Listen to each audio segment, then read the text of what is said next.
Lo dijo en la primera hora. Muy bien, 7:14 en la mañana. Yo les decía, obviamente hay que hablar de lo positivo, pero no podemos dejar de hablar de las cosas que están pasando. Y una de esas cosas, sin lugar a dudas, al menos en este espacio nosotros no dejamos de lado seguir hablando de los temas de inseguridad. O sea, es un tema que hay que visibilizarlo, hay que insistir, hay que plantearlo, hay que evidenciarlo, hay que debatirlo. Hay que exigir al poder político, al Estado ecuatoriano, que obviamente ponga todo su aliento para enfrentar esa situación tan compleja que estamos viviendo. Y hoy he querido, en el ámbito de la inseguridad, poner un énfasis en lo que está pasando en la provincia de Esmeraldas. Yo sustenté un comentario en estos días, lo hice la semana anterior, sobre el enorme potencial que tiene Esmeraldas. Esmeraldas es una provincia que tiene un potencial impresionante en lo económico. Por favor, es el tercer puerto de importancia de este país, luego de Guayaquil y de Manta. Es el tercer puerto de importancia, es una ciudad puerto de la ciudad de Esmeraldas. El potencial turístico, para los serranos, como quien les habla, es la playa más cercana, o es la provincia con las playas más cercanas desde donde nos encontramos. El potencial gastronómico, el potencial productivo, la producción palmicultora, la producción maderera, etcétera, que tiene la provincia de Esmeraldas. Pero Esmeraldas, lamentablemente, pese a esto que estoy señalando, históricamente ha sido una provincia olvidada, abandonada, que ha tenido además la mala fortuna de tener, con las excepciones del caso, porque yo siempre establezco excepciones. Yo creo que todo en la vida tiene una excepción. No todo es malo, tampoco todo es bueno. Pero ha tenido malas autoridades, muy malas autoridades, con las excepciones del caso a nivel seccional. Lamentablemente esa excepción ha terminado de confirmar la regla. Y hoy Esmeraldas atraviesa horas muy complejas. Hoy queremos generar justamente esta charla para hablar de lo que está pasando en esta provincia con tres distinguidos esmeraldeños. Aquí está en nuestra mesa de trabajo Fabricio Guerrero, tocayo, quien es politólogo, nos acompaña justamente acá en la cabina. De modo telemático, el colega periodista y amigo Darío Robinson, quien dirige el medio de comunicación digital La Calle Habla. Y estamos a la espera, ojalá que pueda llegar, Juana Francis Bone, quien es presidenta de la Fundación Mujeres de Asfalto, que también estamos esperando en este espacio. Quiero agradecer a nuestros invitados, junto a Belkis y quienes habla, vamos a generar esta tertulia sobre la situación de inseguridad, que está enfrentando la provincia de Esmeraldas. Fabricio Guerrero, bienvenido, buen día, ¿cómo le va? Muchas gracias, tocayo, nuevamente por la invitación. Belkis, un gusto conocerte. Darío, un gusto y un honor compartir espacio contigo. Es un gusto estar aquí y sobre todo hablar de la tierra verde, de mi provincia, de donde nací, y la provincia que tiene tanto que ofrecer, pero que lamentablemente ahorita está golpeada por una ola de terror. Es así, hay una ola de terror en Esmeraldas, o sea, esto no es una percepción, es una realidad, Fabricio. Es una realidad, dado que todos los esmeraldeños, yo creo que sin excepción, están sintiendo miedo, tanto los comerciantes, los mismos esmeraldeños que caminan de a pie. Incluso puedo decir que hasta ciertas autoridades o aspirantes a autoridades están con miedo debido a las amenazas, a las vacunas. Me atrevo incluso a decir también que casi todos los candidatos a alcalde están bajo amenaza o extorsión. Ahorita, hace poco, pasó el atentado hacia la integridad de Frickson Erazo, por ejemplo. Miguel Ruiz también tuvo amenazas a su vida. De lo que tengo conocimiento, también Vico Villasís. Los candidatos, varios de los candidatos. Si no me atrevo a decir todos, porque la verdad, la mayoría de los candidatos, algunos incluso a concejalía, hay candidatos a concejales que han recibido impactos de bala. Es increíblemente peligroso el hasta ser candidato para una entidad. Entonces, vemos que el miedo es en absolutamente todos, no solo en un grupo en específico, no solo que tal vez los comerciantes, que tienen una buena razón para tener miedo, porque la facturización de los comerciantes ha tenido una contracción del 30% en comparación al 2021. Y es lógico si tenemos que ver cómo cierran 4 horas antes de lo que deberían estar cerrando o de los que ellos quisieran cerrar, porque nadie quiere perder plata en sí, nadie quiere trabajar menos para facturar menos. Pero es una necesidad debido al miedo. Gracias, Fabricio. Darío, Robinson, buen día, bienvenido nuevamente. A propósito de lo señalado por Fabricio Guerrero y esta ola de terror, como ha calificado, que se vive en Esmeraldas y la situación ahora mismo en cuanto al comercio, yo quisiera plantearte qué opinión merece estas declaraciones del ministro del Interior cuando, a propósito del cierre de locales días atrás, el ministro hacía referencia a una crisis de pánico en los ciudadanos y al tiempo que desvirtuó que se haya perdido el control en Esmeraldas. Buenos días, Belki, un saludo para usted, para Fabricio Guerrero y Fabricio Vela. Qué gusto poder compartir este panel con ustedes. Gracias por hacer eco a nombre de la provincia de Esmeraldas, hacer eco la triste realidad que vive la provincia verde. Respondiendo a su inquietud, estimada colega, no solo son las imprecisiones, con todo respeto, del ministro del Interior en su visita última a Esmeraldas, el ministro del Interior, el capitán Juan Zapata, que más bien en su arribo acá pues se confirmó de que los altos mandos de la Fuerza Armada, de la policía, no pueden informar al país la triste realidad que vive en nuestras localidades. Fruto de ello pues no está el comandante Calle al frente de la policía en Esmeraldas. Y no solo eso, sino que también el secretario de la presidencia, el señor Ordóñez, también dijo en un canal nacional de que casi que los hermanos comerciantes de Esmeraldas exageran por haber cerrado a tempranas horas de la tarde la semana anterior, cuando la ciudad estaba atemorizado por presuntos alertas de amenaza. Mire, en Esmeraldas los problemas que tenemos no solo es delincuencia, yo lo he dicho. Hay mucha gente a veces que no vive en Esmeraldas. Dice, no, es que te estás yendo por otro lado. Oiga, en Esmeraldas no hay obras. Ustedes mismos, Fabricio Vela y usted Belki, han dicho cuál es la realidad de la carretera Esmeraldas-Quinindé.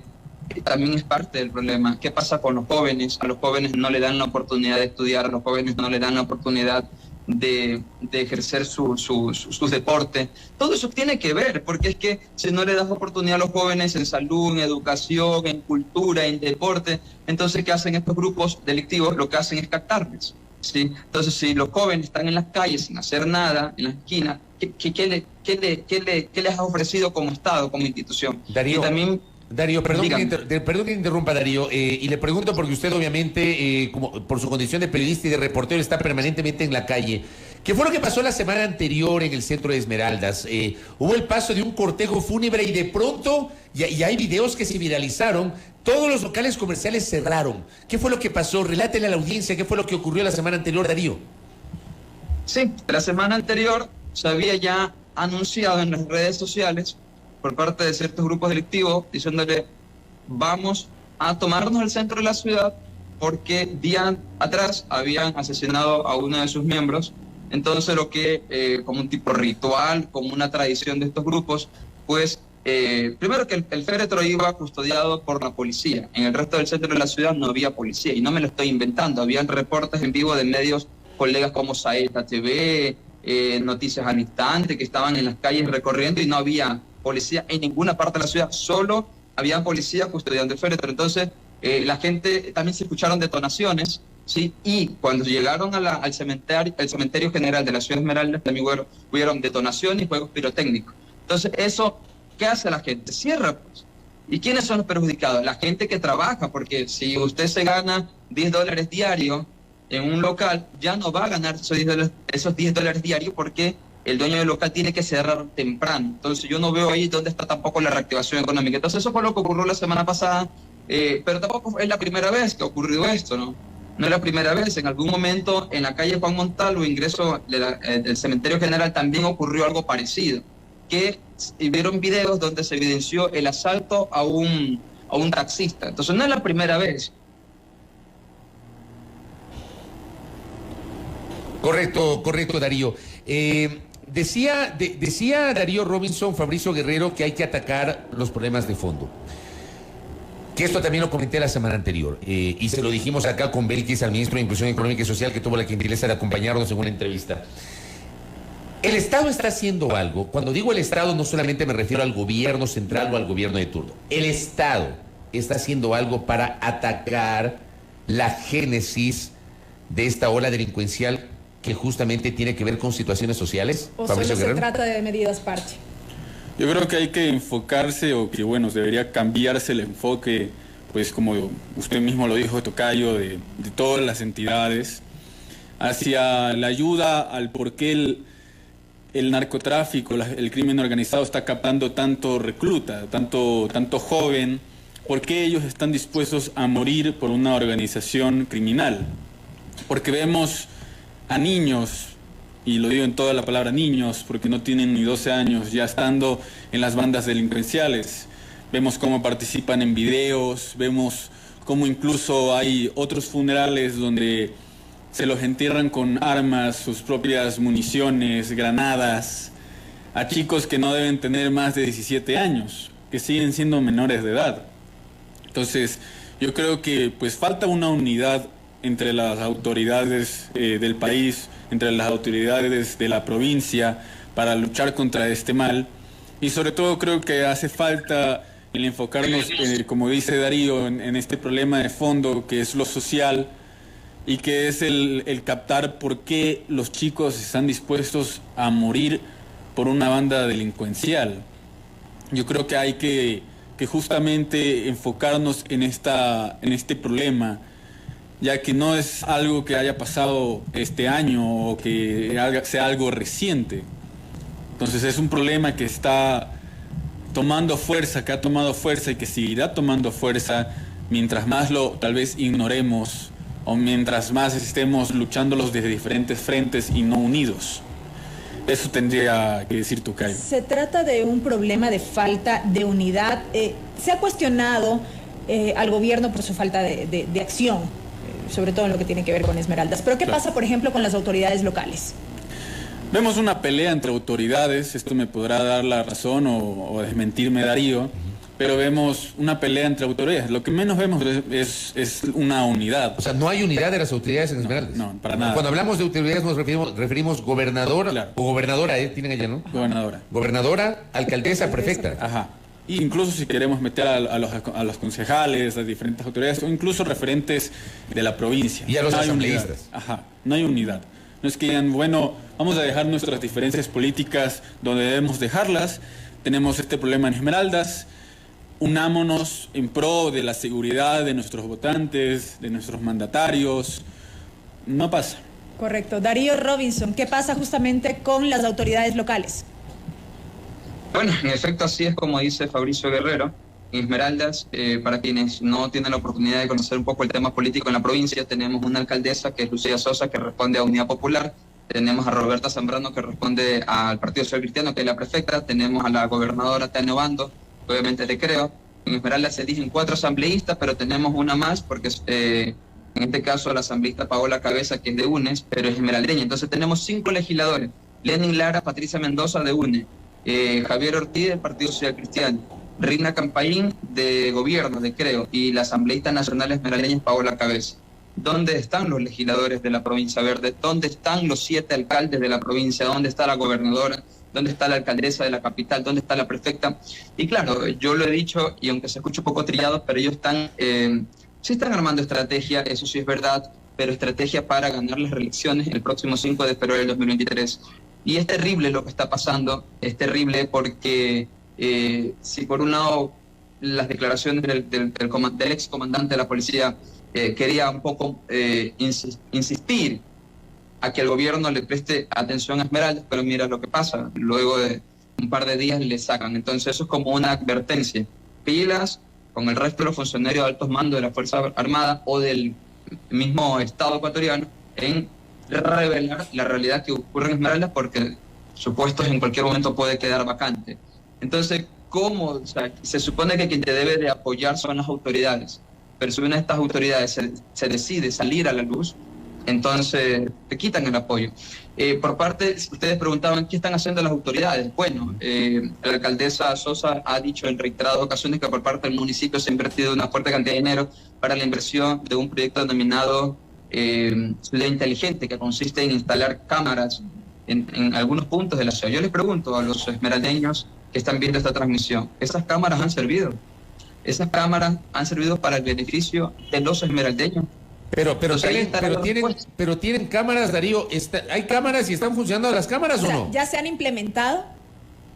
Sí, así hay cámaras, sí se han implementado. El tema es que estas cámaras no, al menos no se le ha dicho a la ciudadanía si públicamente, gracias a estas cámaras se pudo detectar o evitar algún asalto, algún robo, alguna cosa así, como he visto en ciertos casos en Guayaquil. Acá más bien se ha visto públicamente que las cámaras de Ciudad Inteligente del municipio de Esmeraldas ha servido como para educar a la gente a no botar basura en las esquinas, ¿ya? O para reportar cuando no hay un servicio básico como el agua potable en los barrios. Ahora, si es que estas cámaras han servido o judicialmente, deberían decirlo para que la gente vea que sí se está invirtiendo, ¿no? Sí se está invirtiendo bien sus recursos, pero no se lo dice.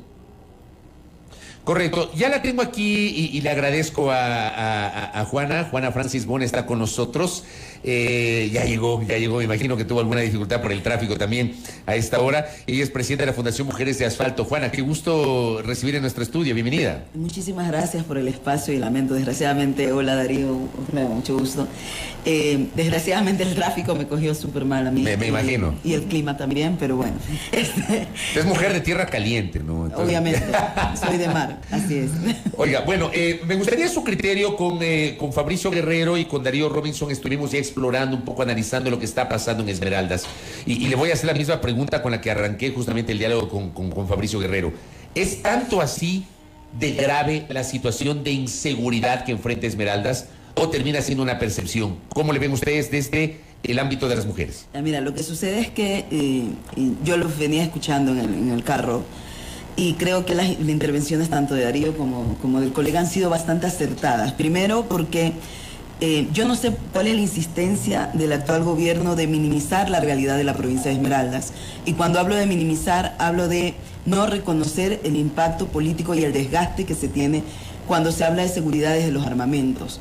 Lo que estamos viviendo en estos momentos es resultado, o lo que vemos además es la punta del iceberg.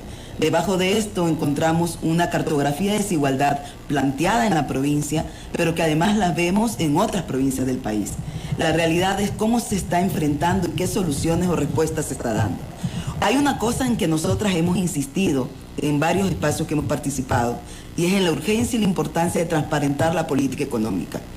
¿Y por qué nos vamos por la política económica? Es porque desgraciadamente Esmeraldas constantemente se ve alejada de ese debate, del debate de la política económica. ¿Cuánto se está invirtiendo en la política pública de seguridad? ¿Cuánto? ¿Con quién? ¿Cuál es el impacto? ¿En qué barrios estamos viendo? Inversión social, por ejemplo. La inversión social. Nosotros no necesitamos en estos momentos, y no sé si tanto Darío como el colega estarán de acuerdo conmigo, pero no es simplemente lanzarme un tanque de guerra en un barrio cuando ese mismo barrio no tiene agua potable, cuando ese mismo barrio no tiene acceso a educación, cuando ese mismo barrio no tiene acceso a salud. No es posible que en Esmeraldas tengamos proyectos de extracción minera en mismos territorios donde no tenemos en estos momentos bancas en las escuelas. Te vas a Playa de Oro y te encuentras con un proyecto minero, pero te vas a una escuela y no te encuentras con bancas. Entonces, el debate de seguridad, primero que tiene que alejarse de la simplicidad de armamento y tiene que transferirse a otros elementos sociales. O sea, lo que le entiendo entonces es, no podemos hablar de seguridad solamente hablando de la reacción, o sea, dotar de armamentos, poner más policías, poner más militares o qué sé yo, sino atacar los temas de raíz que también lo estuvimos conversando, que es la parte de la exclusión social que históricamente ha tenido su provincia. Así es, y sobre todo yo creo que hay que asumir con responsabilidad algo. Esmeraldas es una de las provincias con mayor población afrodescendiente. Estamos en el mes de los afroecuatorianos y las afroecuatorianas, y el pueblo negro y el pueblo cimarrón, que con alegría se celebra.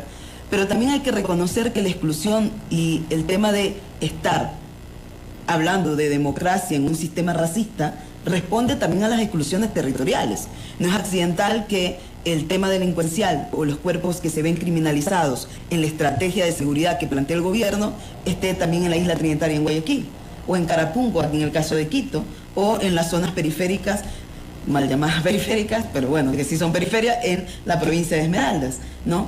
Entonces, no es accidental eso, no es accidental lo que está pasando en San Lorenzo y en el Valle Alfaro, y lo que está pasando en el centro de la ciudad. Y creo que aquí voy a decir algo sin filtro porque yo sé que me lo pienso mucho para hablarlo a veces, y es que desgraciadamente no tenemos gobernanza. Y también hay que hablar de eso. Cuando hablamos de seguridad, debemos hablar de gobernabilidad. ¿Y qué significa gobernanza o gobernabilidad? ¿A qué se refiere usted? Mire, cuando hablamos de gobernabilidad, de gobernanza, es la capacidad que se tiene de la institución para manejar y para responder a crisis. No es posible que, yo escuchaba que justo ustedes hablaron de lo que pasó la semana pasada con el féretro y cómo reaccionaron las instituciones públicas. No hay protocolos. Lo que estamos viviendo en Esmeralda es una crisis humanitaria, no solamente una crisis de seguridad. Entonces, no hay protocolos para manejar o para saber qué hacer en los centros educativos. El Ministerio de Educación debería ya tener algo para responder. Hay una mesa de Naciones Unidas que se llama Mujeres, Paz y Seguridad, que responde además a una agenda programática a nivel mundial. En el caso de Ecuador, deberían estar, con tanta cooperación internacional que tenemos, debería estar ya desarrollados esos protocolos. No los tuvimos. Entonces la gente salía corriendo con sus hijos y a ver, siendo conscientes. Si yo no soy madre, gracias a Dios, pero si fuera madre y además tengo a mis hijos dentro de un centro educativo, obviamente yo no voy a permitir que a mis hijos les pase nada, pues voy a salir corriendo de mi casa a buscar a mis hijos. Usted ha señalado el tema de gobernanza o gobernabilidad, Fabricio Guerrero, ¿coincide con esa visión? ¿No hay gobernanza o gobernabilidad en la provincia? Yo creo que hay que considerar dos puntos en este tema, sobre todo porque le doy la razón al colega en el sentido de que esto no se va a resolver poniendo únicamente un tanque en los barrios, pero tampoco teniendo el tanque que hay afuera de la cárcel de Esmeraldas, ¿no? Ahí en la avenida de la Refinería, yo he pasado por ahí un montón de veces, ya hay un tanque de las Fuerzas Armadas en la entrada de la cárcel de Esmeraldas. Que no podemos descuidar una cosa por otra, hay que mantener un equilibrio, es decir, claro, se necesita el armamento porque vemos que en los propios videos vemos que las bandas organizadas tienen fuerte armamento. Si son capaces incluso de enterrar a sus miembros con una cantidad increíble del mismo, significa que tienen de sobra. Es decir, no vemos eso en cualquier lado. Pero obviamente vemos en barrios que no hay agua, vemos el tema de educación golpeado, vemos cómo los centros de educación también cierran por el miedo, o que sus estudiantes son captados para también ser parte de las bandas delincuenciales. Entonces, yo diría que hay que tener un equilibrio para poder lograr esta gobernanza deseada. Es decir, un control claro, como el control que se debe tener en la cárcel de Esmeraldas, que era algo que se habló con el comandante de la policía, un control, pues, también de lo que tal vez se podría decir como mano dura en el tema de armamento, no descuidarlo, pero sobre todo garantizarle a la ciudad de Esmeraldas al menos servicios básicos. Es increíble que en Esmeraldas haya zonas sin señal, inclusive telefónica, con servicio de energía intermitente. Yo les voy a contar algo a Juana, a mi tocayo Fabricio Guerrero y a Darío Robinson, que está de modo telemático. Resulta que esta radio estuvo fuera del aire en Esmeraldas durante varias semanas, porque había un problema eléctrico en el cerro, y la gente de la empresa eléctrica no quería subir porque tenía miedo de la inseguridad. O sea, el asunto es que no podía la gente de la empresa eléctrica subir a arreglar porque los técnicos decían, yo no subo allá porque me pueden asaltar, me pueden robar, y durante varias semanas estuvimos fuera del aire, hablando justamente de lo que está diciendo Fabricio. Es que sí, es increíble. Uno se va a recorrer la provincia, va a Eloy Alfaro, y hay problemas de movilidad. ¿No? Ajá, es zona norte. Va a Eloy Alfaro, a San Lorenzo, hay problemas de movilidad increíbles. Y eso que en Eloy Alfaro hay unos paisajes hermosos, lo que le comentaba la otra noche Tocayo. En Eloy Alfaro hay zonas que deberían ser dignas de un flujo turístico increíble, pero no se puede, porque para llegar a esas zonas, pues son vías marítimas de 2 horas, no hay señal telefónica como para ponerse de acuerdo o quedar o pues comunicarse. Es decir, tenemos zonas incomunicadas, a la merced de cualquier cosa, de cualquier emergencia. Entonces vemos que la provincia de Esmeraldas tiene más de un problema. Tiene los problemas de los servicios, tiene problemas de educación, tiene problemas de delincuencia, tiene problemas de la economía. Y son problemas que lamentablemente llevan, al menos desde mi punto de vista, desde que tengo uso de razón. Desde que tengo uso de razón no hay agua potable 24/7 como podría haber justamente aquí en la capital. Yo creo que hay ocasiones donde acá Quito o Guayaquil han quedado sin agua, creo que 1 o 2 días, y es una noticia, un boom nacional. Eso pasa en Esmeraldas a diario. Y lamentablemente no es noticia, la gente está acostumbrada. Y eso también es algo que también hay que luchar, que el esmeraldeño está acostumbrado a lo que vive. Cree que es normal, una realidad. Algo Pero entonces es un tema de idiosincrasia, Fabricio. Yo diría que, pues, justamente, o sea, hay que atacar también eso, porque el esmeraldeño está... Es un tema cultural, entonces. Está muy acostumbrado a que tal vez voy a sonar tal vez grosero, pero que lo escupan en la cara. Porque, ¿cómo más se puede referir a que no te den agua potable? No tienes agua potable, no tienes cómo comunicarte, no tienes internet, que también ya es considerado un servicio básico. Tu forma de movilidad no es como en ninguna otra provincia. Tienes que coger diferentes medios de movilización. Para ir a la escuela también tienes que demorarte horas. No tienes miedo de mandar a tus hijos a estudiar. Sobrevives porque no vives. Sobrevives. En tema económico y en tema de seguridad. Y el tema de perspectiva de oportunidades también es muy escaso, porque hay familias que, por ejemplo, en la pandemia ya no iban a estudiar y que después de eso ya tampoco regresaron a estudiar, y que la única realidad que ellos tienen puede ser pesqueros, lo cual no es un insulto, es una profesión noble, pero el tema es que no tienen otra opción.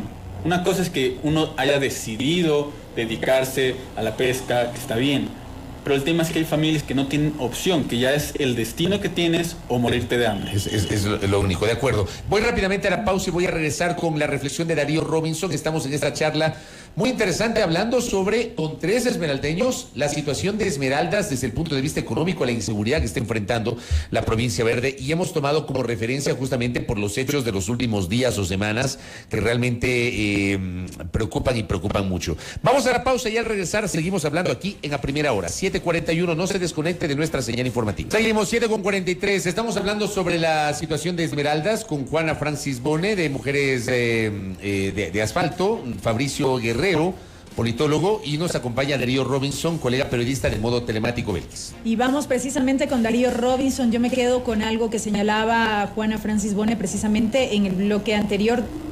Existe una cartografía de desigualdad en la provincia, decía ella, y la necesidad de transparentar la política económica y demás. Su reflexión, Darío Robinson. Bueno, quiero agradecerles a ustedes. Esmeraldas necesita, en efecto, lo que decían mis compañeros, tanto Juanita Francis como Fabricio Guerrero. Esmeraldas necesita la unificación de las autoridades.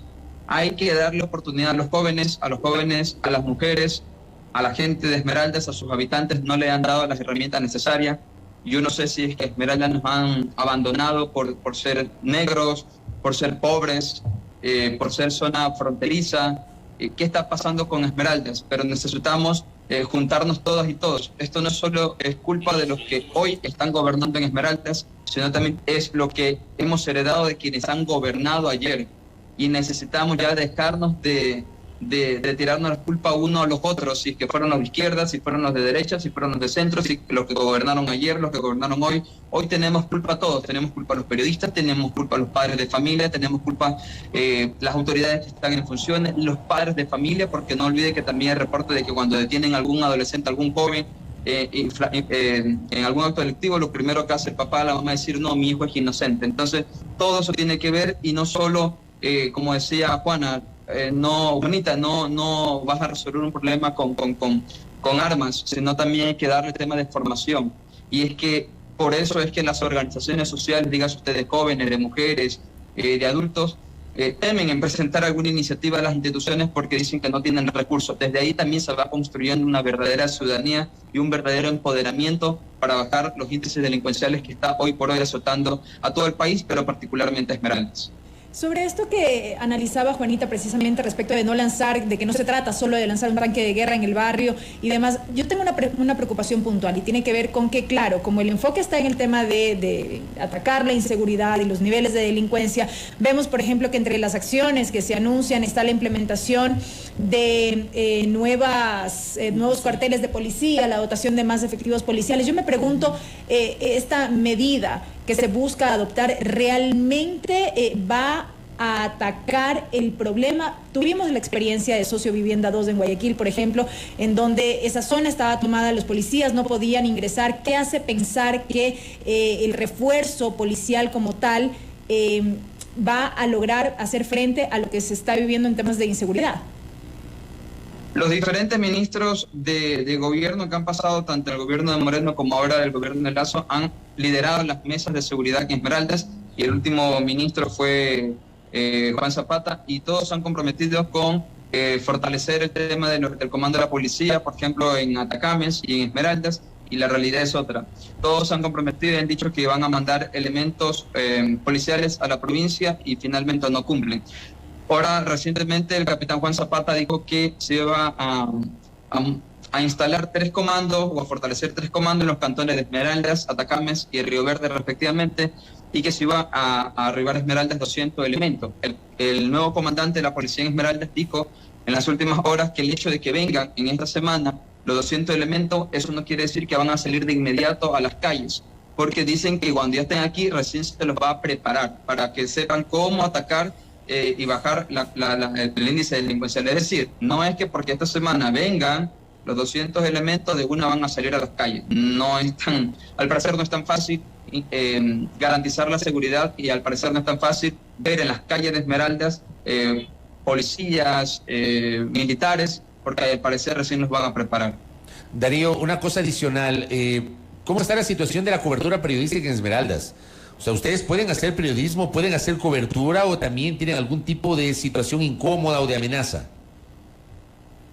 Bueno, indiscutiblemente hay reportes de aquello, ¿sí? Sin embargo, hay que tener las debidas precauciones, las debidas medidas, saber dónde se va. Hay colegas periodistas que tienen muchísima más experiencia en tema de crónica, y ellos pues van al lugar de los hechos, y pues eso no está exacto, ¿no? Lamentablemente, y tampoco no hay garantía. Y una de las cosas que yo transmito acá en este espacio nacional, que se le hace llamado de atención, por ejemplo, al Departamento de Comunicación de la Policía de Esmeraldas, porque cuando vienen, con todo respeto, cuando vienen colegas periodistas de canales nacionales a cubrir hechos donde la fuente es en Esmeraldas, entonces como son colegas, ciertos colegas periodistas nacionales, a ellos se les brinda todito y todo el resguardo y la seguridad. Pero cuando son realidades de Esmeraldas, los periodistas de Esmeraldas en muchas ocasiones no suelen tener esa garantía, no suelen tener ese resguardo como recuerdan a colegas nacionales. Entonces, hasta en eso también hay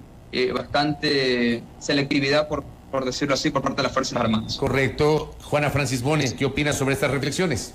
Mire, yo estoy totalmente de acuerdo con Darío, y además agregar algo, y es que el acceso a la información sobre lo que pasa en Esmeraldas está desgraciadamente limitado. Por mucho que nosotras solicitemos estadísticas, por ejemplo, nosotras hicimos un levantamiento de información sobre las muertes, y obviamente nos alarmaba que la tasa de personas que habían sido asesinadas de lo que va del año va de 14 a 35 años, que los 436 muertes violentas que se han desarrollado en contextos extremadamente comunitarios.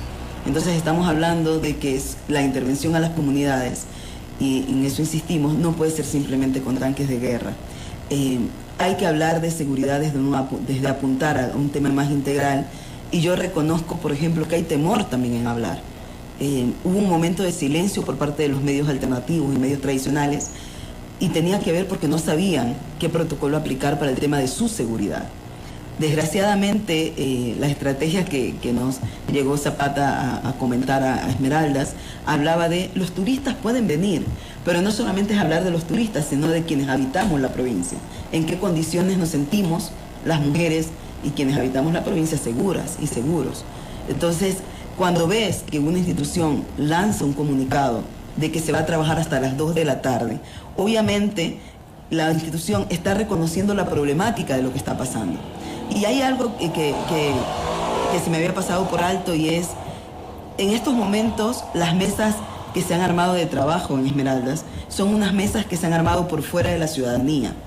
Y se tiene que voltear a mirar a las bases, a las organizaciones sociales, a las organizaciones barriales, a la cooperación. Porque primero hay un presupuesto que se está destinando para trabajar protocolos, para trabajar seguridad, para hablar seguridad desde otros aspectos.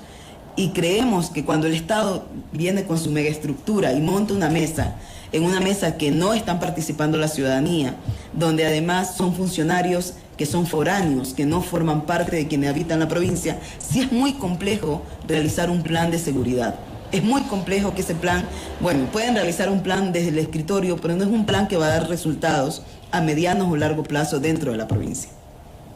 Usted decía, me dio la impresión de que frente a lo que decía Fabricio Guerrero hace minutos sobre esta suerte de tema cultural o de idiosincrasia del esmeraldeño. No estoy de acuerdo. Usted no está de acuerdo. Yo ahí le vi con el rabito de loco que no estaba de acuerdo. ¿Por qué razón? Primero porque, estar de acuerdo con ese discurso es, primero, tratar siempre a los excluidos con carga de culpa. Y yo creo que en estos momentos debemos reconocer que el país debe voltear a mirar a Esmeraldas con ojos de dignidad. Desgraciadamente, siempre hemos sido como el patio trasero de la casa, pero el patio trasero feo. Entonces, pero para extracción minera, para recoger la plata de la refinería, no somos el patio trasero. Pero cuando se trata de políticas públicas, de temas tan fuertes como hablar de la política económica y cuánta plata le corresponde a Esmeraldas para poner en efecto ciertas estrategias a nivel de política social, no somos tomados en cuenta. Entonces yo creo que va mucho más allá, y es que las condiciones de crear oportunidades para quienes habitamos la provincia, desgraciadamente hay una deuda histórica y hay un vacío. Yo no me atrevo a decir eso porque es elevar la carga de prejuicios sobre los cuerpos que habitamos Esmeraldas. Esmeraldas, primero, la población negra e indígena que está en Esmeraldas está en los cordones de desigualdad, está en los cordones de pobreza. ¿Tú cómo le exiges a alguien que se movilice cuando tiene $1 para comer, pues? Entonces no solamente es eso, es que además no es una mesa entre iguales. Sentarnos con el Estado no es una mesa entre iguales. La presencia de la refinería debió haber motivado una mejora o al menos un camino hacia la equidad o hacia la igualdad entre los excluidos y los que más tienen en la provincia. Mira, hay un libro del Alberto Acosta que entre sus cosas medias locas a veces es importante leerlo, y el Alberto dice que, claro, todos estos proyectos extractivistas son como una lectura del falso desarrollo, ¿no? Es este cuento del falso desarrollo que nos vendieron con la refinería, que nos están vendiendo. Wimbí está resistiendo a extracción minera, ¿no? Pero hay que hablar, ¿no?, de aquellos territorios que no y que tienen esos proyectos estratégicos y cómo es el impacto. No es posible que la tasa de mujeres que se enferman con cáncer en la provincia haya aumentado y no tengamos un hospital oncológico, pero la refinería continúa trabajando. Tuvimos una pandemia que fue catastrófica para la provincia, con un hospital que hasta la actualidad continúa cerrado. El destacamento que fue explotado en las primeras crisis con Lenín Moreno todavía no ha sido reestructurado. Entonces continuamos igual con un sinnúmero de deudas que se las podríamos ir enumerando, pero esa refinería que mantiene al país, porque primero tienen que reconocer cómo económicamente Esmeraldas aporta al país, desgraciadamente para los esmeraldeños significa la crónica de su muerte. Las sobrevivientes del gran incendio que hubo hace 20, 25 años todavía no reciben todavía su compensación. Pero por ahí tú ves a ENA tratando de sobrevivir con todo su cuerpo quemado en condiciones muy precarias. Correcto, correcto, Juana Francis Bone. Estamos entrando ya en la recta final, diríamos, de este panel. Voy con Fabricio Guerrero con dos temas puntuales. Una reflexión a propósito de lo dicho por Juanita en torno a si pasa o no por un tema cultural. Y de otro lado, hecho el análisis, a la vista, la radiografía de lo que pasa en Esmeraldas, ¿qué hacer? ¿Qué acciones adoptar? Bueno, en primer lugar, quiero dar la razón en el sentido de que, pues sí, la ciudadanía necesita ser parte de las mesas de trabajo, de las propuestas de seguridad, justamente las universidades, las organizaciones civiles. Creo que es algo muy buen punto, en el sentido de que no vemos en las mesas de trabajo que se han dado a lo largo de los años, no vemos parte, pues, de la misma ciudad esmeraldeña. Yo justamente hasta por eso menciono el tema cultural. Nosotros tenemos pues el lema que sale desde la Revolución Liberal, el tema de que somos esmeraldeños rebeldes, grandes por rebeldes.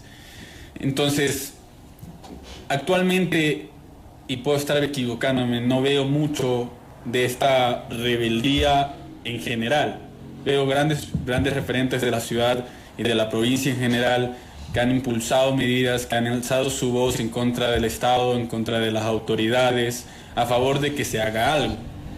Pero ese ese mismo ímpetu, esa misma voluntad no la veo en el esmeraldeño en general, que es lo que vengo a criticar o a impulsar, por así decirlo. Creo que el esmeraldeño necesita alzar más su voz, como así lo han hecho pues Darío, mi colega acá al lado, justamente para que se les haga caso, para que tomen en importancia Esmeraldas. El tema de refinería, por ejemplo, que es muy buen punto, porque la refinería, se supone que es la refinería con mejor procesamiento en el Ecuador, pero no funciona. Se supone que fue repotenciada hace años, pero no se ve esa ganancia. Entonces nos vendieron hace años el tema de la refinería, e incluso nuestros abuelos nos decían que antes de la refinería uno podía hasta tomar el agua de la lluvia, y ahorita ya pues obviamente no.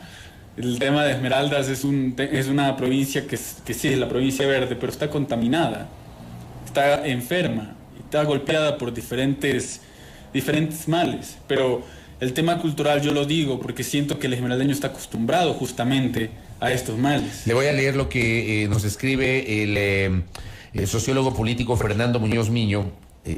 Critica la postura de Fabricio Guerrero. Dice: deja por lado todo análisis de las condiciones estructurales de la provincia, son las desigualdades históricas las que condicionan las posiciones frente a los contextos de violencia.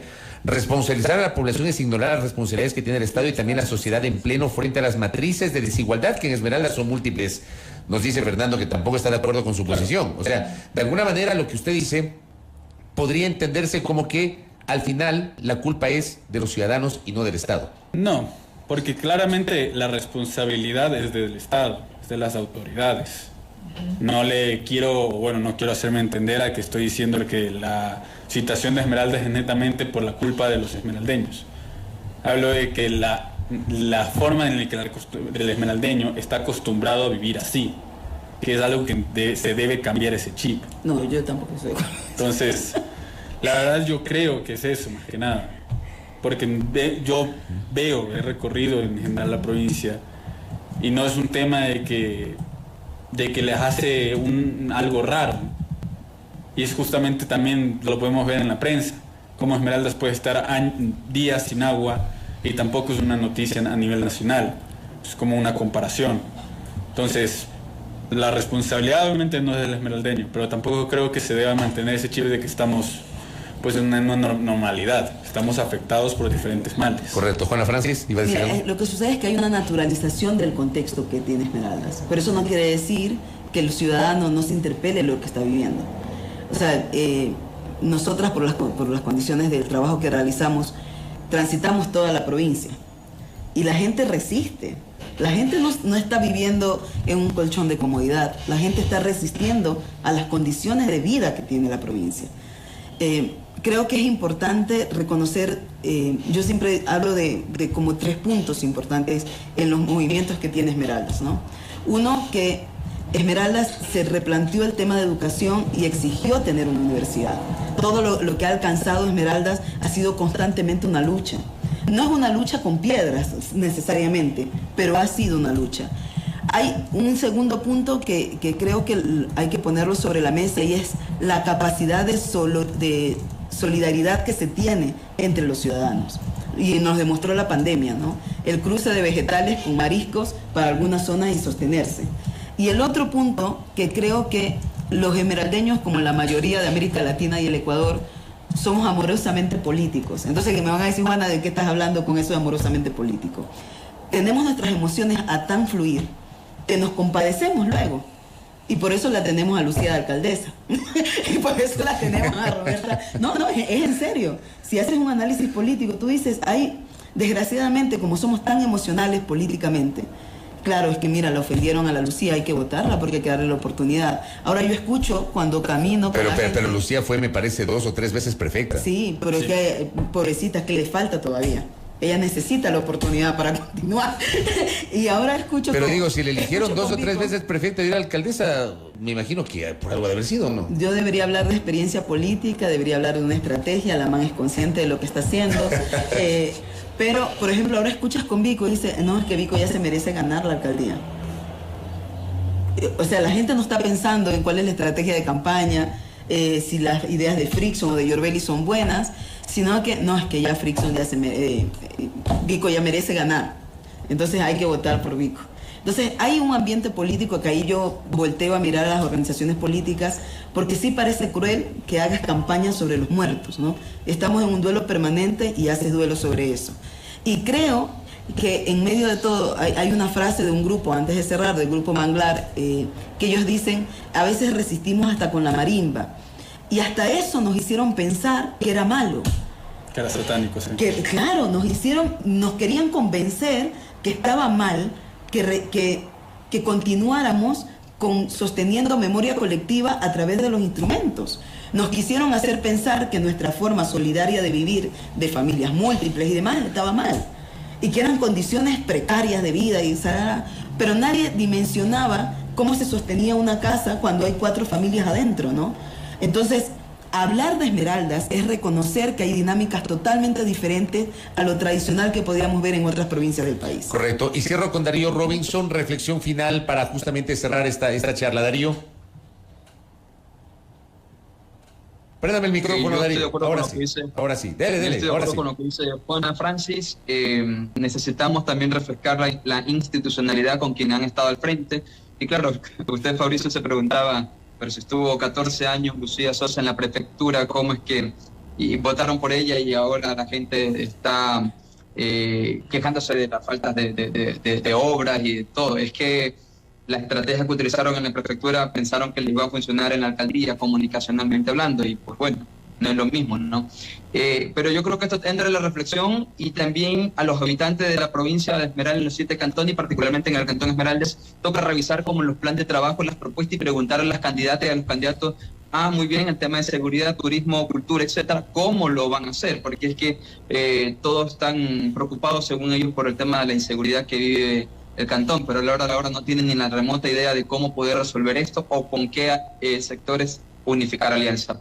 Yo quiero pedir a todos los esmeraldeños que nos mantengamos solidarios, unidos, que nos apoyemos entre nosotros, y que también, si es de apoyar a nuestras autoridades, olvidémonos de distintas políticas, ideologías. Hoy Esmeraldas necesita salir adelante, el cantón y la provincia lo necesita, y a las autoridades trabajar en conjunto. Ya olvídense de si son de izquierda, de derecha, porque los puestos políticos son transitorios. Me ha encantado compartir este panel con Juanita Francis, con Fabricio Guerrero. Gracias, Belki, y también a usted, Fabricio Vela. Y pues bueno, también me gustaría que vinieran Esmeraldas. Bueno, Fabricio siempre viene, pero siempre voy. Del turismo. Espero que venga y visite los barrios para que de primera mano vea cómo está la situación, que por ahí pues suelen decir funcionarios de alto funcionario del gobierno que aquí no pasa nada, que aquí la gente está exagerando. Vengan, colegas periodistas nacionales, vengan, caminen, y funcionarios del gobierno, vengan sin guardaespaldas, caminen por las principales calles de Esmeralda para ver qué pasa, qué le dice la gente. Un abrazo desde la provincia verde de Esmeraldas. Buen día. Muchas gracias a Darío Robinson de La Calle Habla, que ha estado con nosotros telemáticamente. Gracias a Fabricio Guerrero, politólogo. Gracias a Juana Francis Bone de la Fundación Mujeres de Asfalto. Muy gentiles por habernos acompañado. Y obviamente hablar sobre la situación de la provincia verde, que como digo, es una provincia que tiene un enorme potencial, pero que hoy está enfrentando una situación de inseguridad que no podemos dejar de observar para el debate público y para el análisis de cada uno de ustedes. Primera Plana. Todas las noticias, todas las voces.